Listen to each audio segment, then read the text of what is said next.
मैं प्रिंस मिश्र आप सबके बीच में हिंदी न्यूज के माध्यम से आया हूं। मैं आपको बता देता हूं कि हिंदी न्यूज के माध्यम से आके आप सबके बीच में मैं बिहार में हो रहे राजनीतिक उलटफेर और घटनाओं के बीच चर्चा करने के लिए आया हूं। मैं आपको बता देना चाहता हूं कि जितने भी लोग हैं, कोई भी राजनेता हो, सारे लोग जातिवाद कर रहे हैं। किसी भी जात के नेता हो, किसी भी जात के नेता हो, जातिवाद कर रहे हैं। जातिवाद करके लेकिन अपने जाति का उत्थान नहीं कर रहे, सिर्फ जातिवाद कर रहे हैं। जातिवाद कर देते हैं, उनके जाति के लोग अपने जाति के नेता को सपोर्ट करते हैं, रोजगार मांगना ही भूल जाते हैं। जबकि अगर कोई ब्राह्मण मुख्यमंत्री बन जाएगा तो हम बस उनके पीछे भागेंगे, उनका नाम लेंगे, चर्चा करेंगे, लेकिन उनसे हम रोजगार मांगना भूल जाएंगे। क्योंकि वो ब्राह्मण है और मैं भी ब्राह्मण हूँ। वो ब्राह्मण में ही नहीं, सभी जातियों में है। जितने भी जाति है बिहार में, बिहार का पूरे देश में अपने सारे जातियाँ वही कंडीशन बना के रखा है। सबसे ज़्यादा कहीं जातिवाद है तो बिहार राज्य है, यूपी और बिहार। तो जातिवाद को ख़त्म करिए, अपने जो भी नेता है उससे रोजगार मांगिए, शिक्षा मांगिए, स्वास्थ्य मांगिए। मैं बता देना चाहता हूँ कि कुछ लोग मुझे अभी कमेंट में गाली देंगे कि हम क्यों न्यूज बनाना चालू कर दिए और क्यों ऐसा काम कर रहे हैं। जो लोग मुझे गाली देंगे तो मैं उनको बता देना चाहता हूँ, इससे पहले भाजपा और जदयू की गठबंधन सरकार थी। लगभग नीतीश कुमार जी 15 साल से मुख्यमंत्री बने पड़े हैं। तेजस्वी यादव जी लगभग 3.5 साल से मुख्यमंत्री बने पड़े हैं। तो मैं आपको बता देना चाहता हूं कि रोजगार तो ना तेजस्वी यादव जी से दिया जा रहा है, ना नीतीश कुमार से दिया जा रहा है, ना ही इसके पहले लालू यादव भी थे तो भी नहीं दे पाए। लेकिन घोटाला लगभग सारे लोग की हैं। चलिए घोटाला की बात छोड़िए, अभी फिलहाल एक मुद्दा मैं बता रहा हूँ, एजुकेशन से, शिक्षा से जुड़ा हुआ। मैं ये बताना चाह रहा हूँ कि बीए बीएससी बैचलर डिग्री लेने के लिए जेपी यूनिवर्सिटी से, बिहार के किसी भी यूनिवर्सिटी, जेपी यूनिवर्सिटी छोड़ दीजिए, 5 साल मायने रखता है। फ्यूचर खराब होती है बच्चों का। मैं भी उनमें से हूँ, मैं भी भुक्तभोगी हूँ, यूनिवर्सिटी का भुक्तभोगी मैं खुद एक प्रत्यक्ष रूप से हूँ।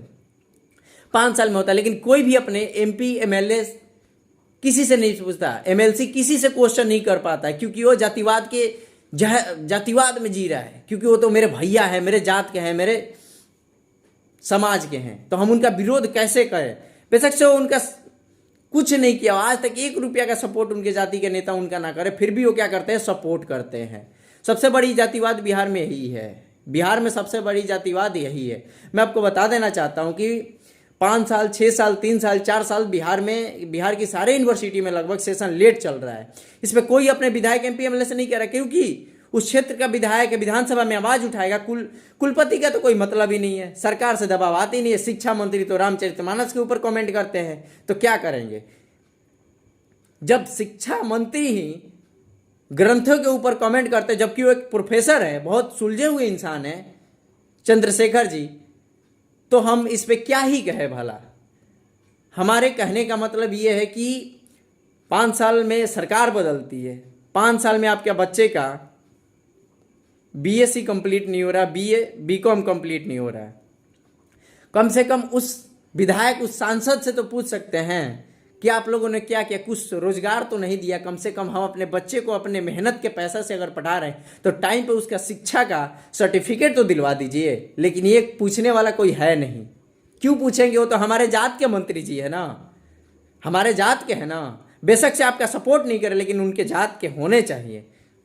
मैं और बता देना चाहता हूं कि हमारे यहाँ के वर्तमान सांसद कविता सिंह जी है। कविता सिंह जी से हमने भी आज तक नहीं पूछा है उनसे कि आप विधानसभा जेपी यूनिवर्सिटी का मुद्दा कभी लोकसभा में क्यों नहीं उठाया।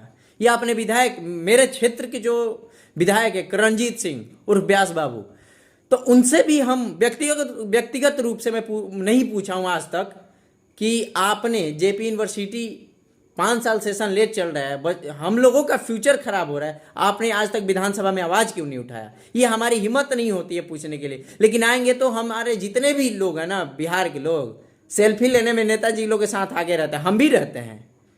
लेकिन अब छोड़ दीजिए, जातिवाद छोड़ दीजिए, विकास, शिक्षा, स्वास्थ्य पे ध्यान दीजिए। कोई भी जात के नेता हो, कोई आपको खाने के लिए नहीं देगा, ठीक है, आपको भरमा के चला जाएगा, लेकिन रोजगार नहीं देगा। नीतीश कुमार जी 15 साल से सीएम है, 15 साल से मुख्यमंत्री की कुर्सी पर बैठे हैं, 15 साल से, लेकिन रोजगार आज तक नहीं दिए हैं। चलिए क्या ही हम कहें, शायद मुझे लगता है कि अगर विधायक हमारे क्षेत्र या अदर क्षेत्र के विधायक या सांसद के या एमएलसी के कानों तक हमारी आवाज़ पहुंचे तो शायद कहीं विधानसभा, लोकसभा और विधान परिषद में इस चीज़ को फिर पूछा जाए कि हमारे क्षेत्र के बच्चे हमसे सवाल कर रहे हैं कि 5-5 साल में हमारी यूनिवर्सिटी उनको कंप्लीट नहीं कर रही है, बीएससी, बीकॉम, बैचलर डिग्री नहीं दे पा रही है। इस पे हमारे जनता जनार्दन हमसे क्वेश्चन कर रहा है। हम विधानसभा से इस माध्यम से शिक्षा मंत्रालय से पूछना चाहते हैं कि आखिर ऐसा क्यों हो रहा है। अदर राज्यों में 3 साल में दे दी जाती है, यहीं बगल के राज्य हमारे यूपी है, वहाँ पे 3 सालों में लगभग मिल जाती है सारी यूनिवर्सिटी से सर्टिफिकेट, लेकिन हमारे बिहार से क्यों नहीं। इस चीज़ पे शायद हमारे क्षेत्र के जितने भी विधायक हैं, हमारे सांसद हैं, विधान पार्षद जो हैं, उन लोग शायद अपने वक्तव्य में इस चीज़ को पूछेंगे और रखेंगे। चलिए अगले वीडियो में हम आपसे मिलते हैं। मेरे चैनल को सब्सक्राइब और शेयर जरूर करें। धन्यवाद। जय हिंद।